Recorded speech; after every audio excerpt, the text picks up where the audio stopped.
Hi, today I want to speak on the different yoga methods can develop the different layers of your construct, your body, targeting your subtle energy and your mind, and how to develop your superior intelligence, and also touching on the highest level, the seventh chakra, that is, the Samadhi state or the enlightenment stage, and how that can be achieved.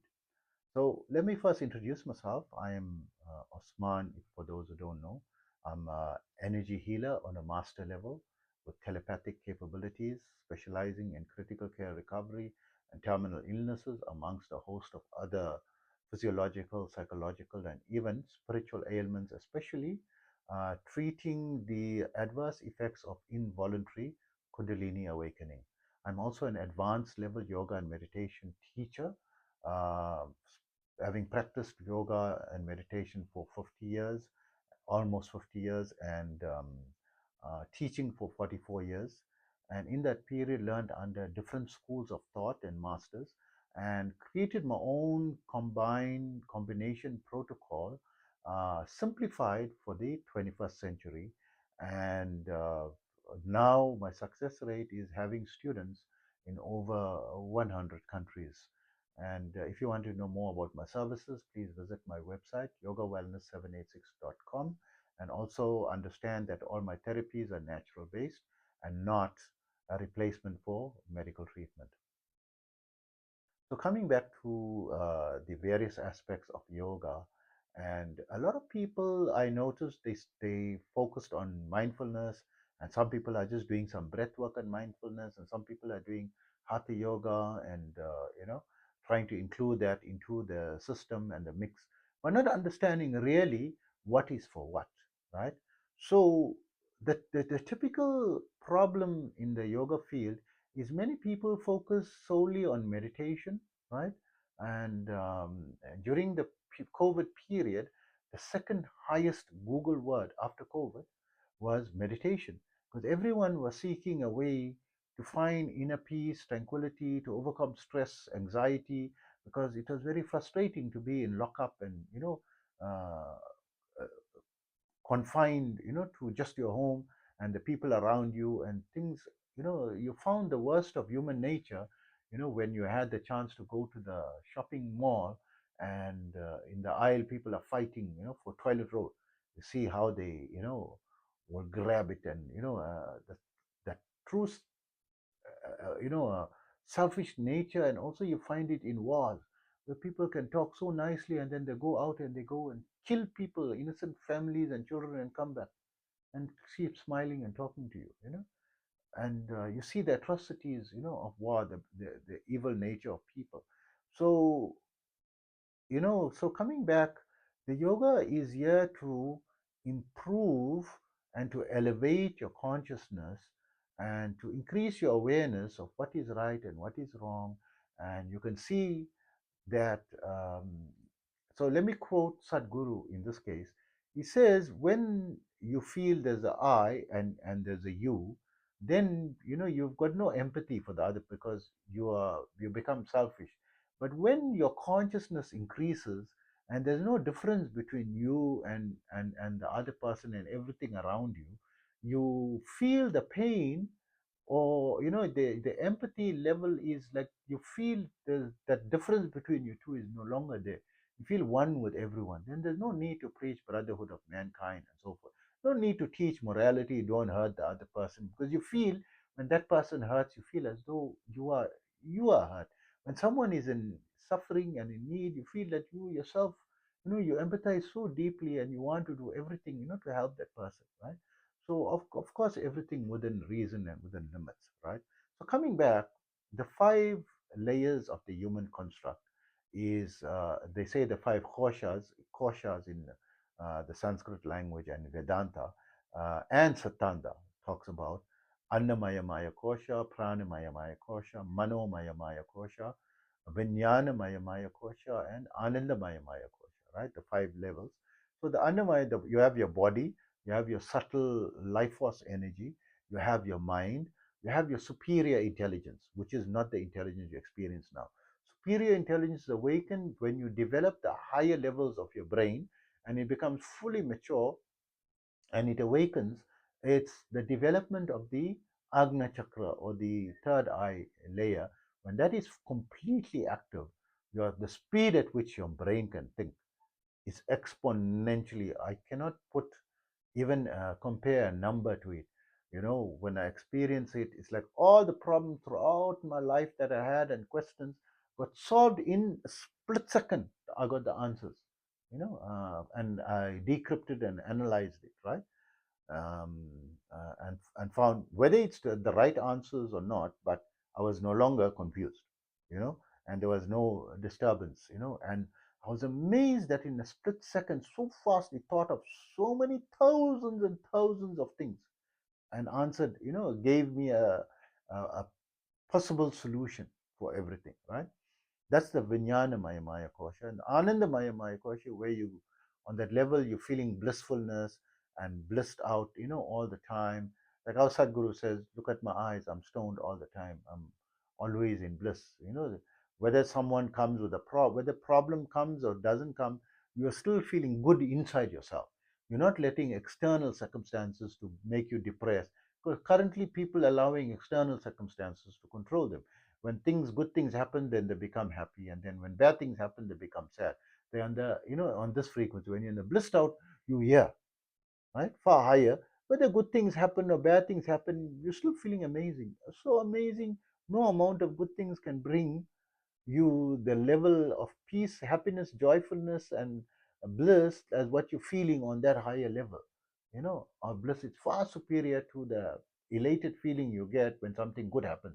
Imagine the best thing that happened. You're so excited, you're jumping for joy. It's 1,000 times better than that, more elated. And you can be 24/7 in that state and, not allowing, or you could be in a total state of peace, right? The alpha state of mind. And when you develop the alpha state of mind, of course, the bad things happen. You feel a little sad, but you bounce back, to your peacefulness. You constantly at peace. So people don't understand the different yoga systems that can that are specialized specifically for that system. So in meditating only, they all reach high levels of meditation and then they're very sickly. They got cancer, died of cancer.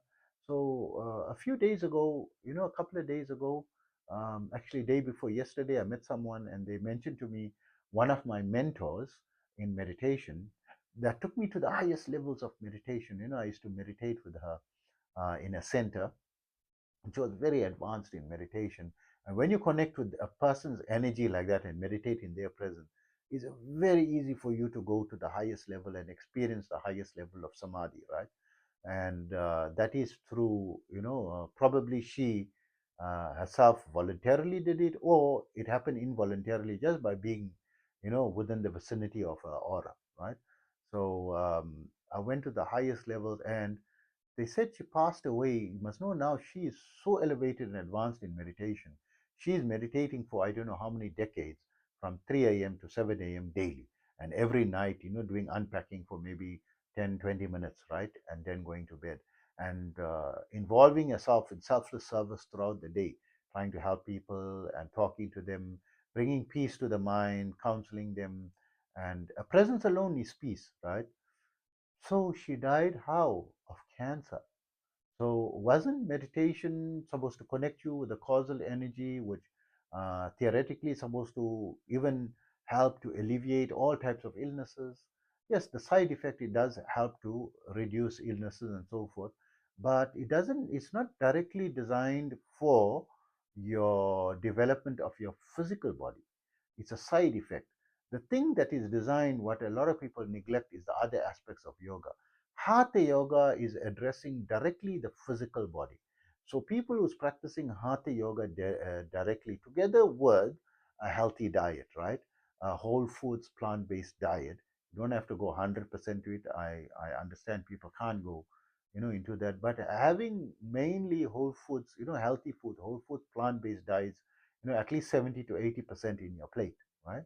not preserved and processed foods and animal based products, reduced to the minimum.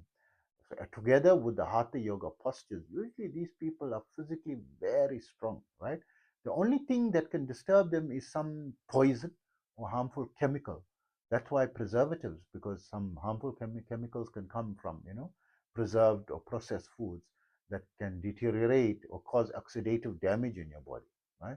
So the hatha yoga specifically will keep your body stronger and fitter for longer, and the pranayama practice directly is focused on developing and controlling your mind and removing all the blockages in your subconscious mind, right? So in yogic literature, they don't talk of the subconscious mind, they talk of the nadis and blockages in the nadis, which is the subtle tubes and pathways.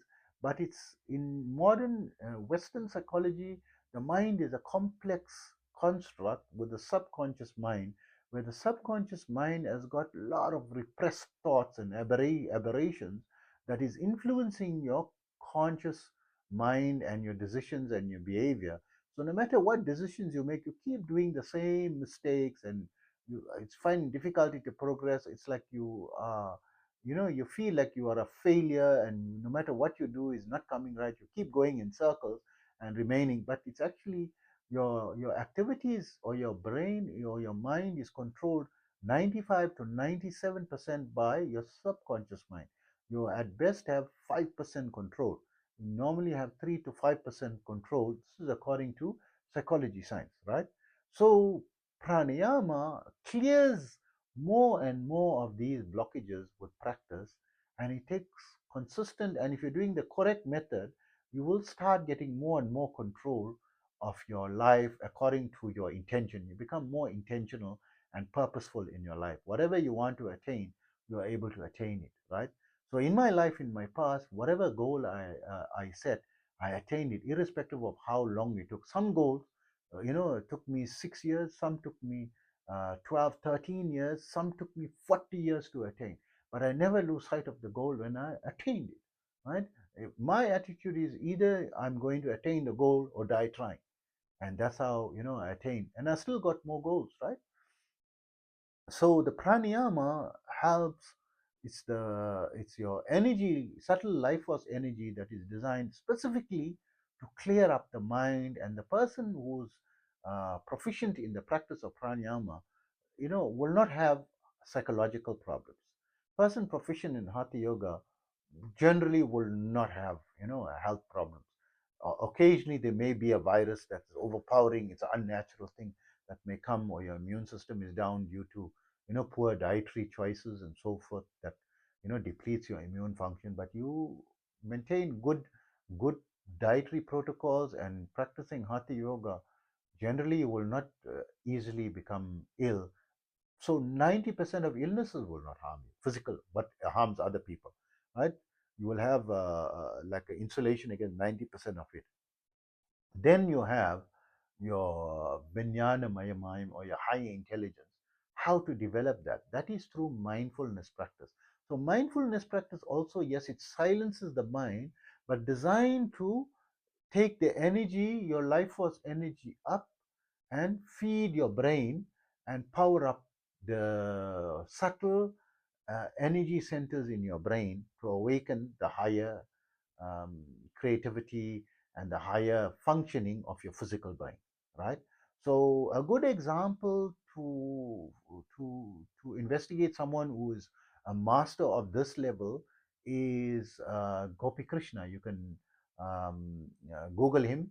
So his teachings and videos were being released to the world during the period of 1977 to 1980s, right? It was the peak period, and when I think he passed away in 1984, but he gave the most, detailed information on how to develop the higher capacity of the brain, right?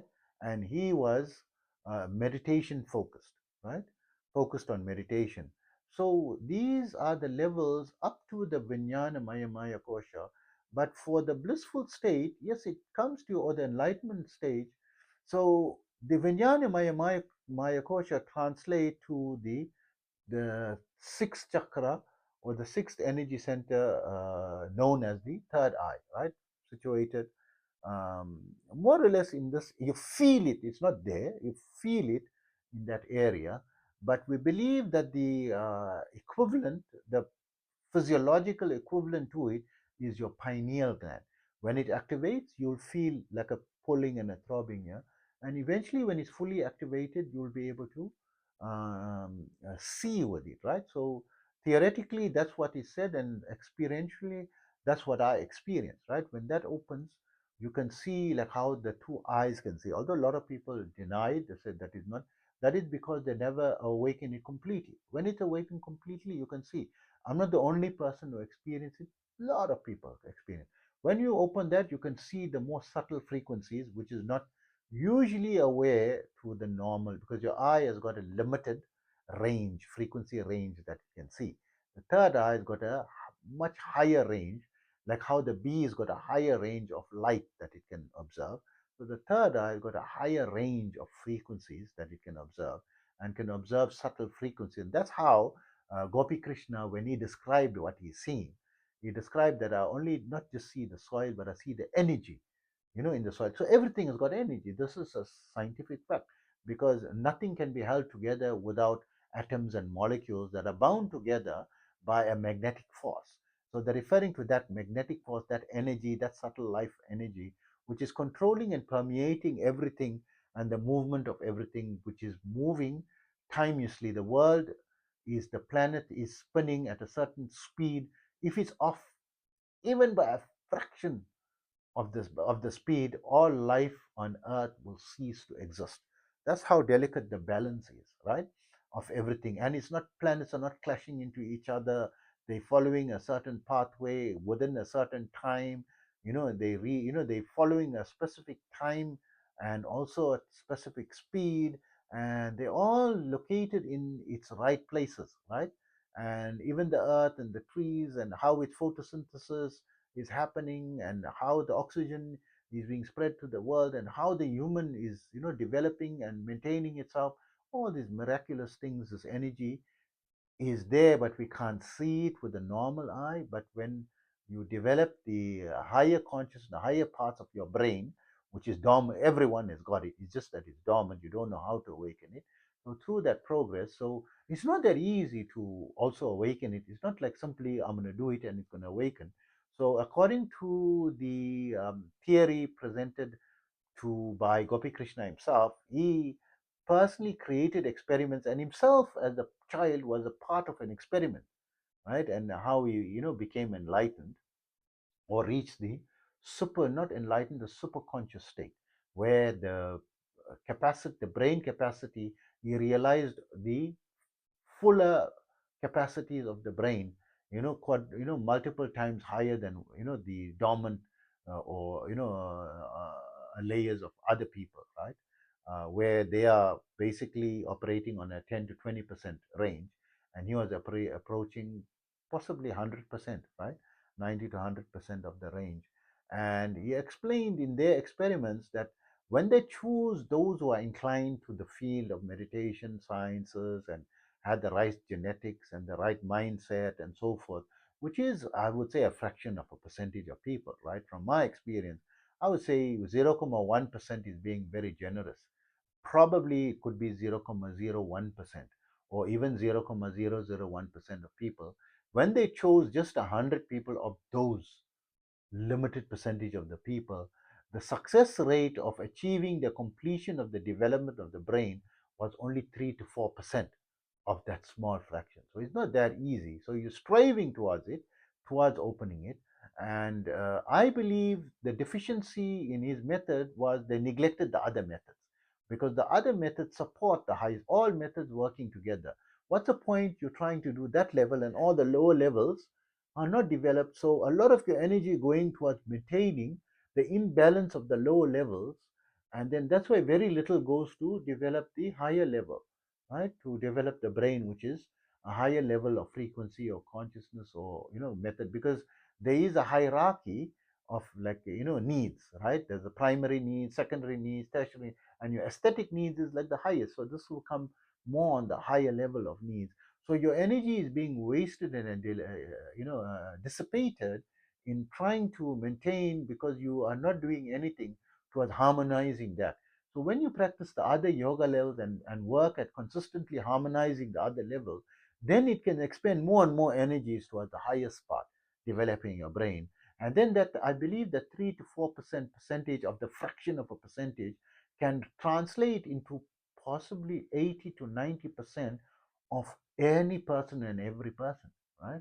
So it's just the people need to practice it, and we have to put it to trial and test, right? So I hope that information helps you on the different yoga levels. So let's just to recap, your hatha yoga is important to maintain and balance your physical body. Your pranayama is there to help to maintain your psychological self, your mind, and your meditation aspect is there to help to develop your higher brain. And then there's a kriya process that can exponentially from 100 to 1,000 times speed up the progress of the development of the brain or the meditation progress. And then comes the highest part. Let's refer to an authoritative person who is respected.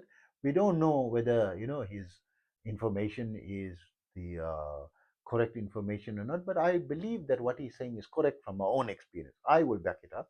So I don't want to just give from my experience. I always give from other people's experience as well, quoting them as authorities. So we'll say Sadhgurus, when he says there are 112 types of yoga. So I only mentioned 4 types of yoga, right? I mentioned hatha yoga, I mentioned pranayama, and I mentioned meditation, and I mentioned the kriya practice. I mentioned these 4. So there are 112 types of yoga towards developing all your energy centers up to the Agna chakra, this chakra, the 6th chakra. From here to the 7th chakra, the enlightenment level, he said there is no way except either one of 3, in trust or in devotion or in madness. Take your pick, right? So I'll discuss that, my thoughts on that in the next video. So hope that information helps you, and take care of yourself always.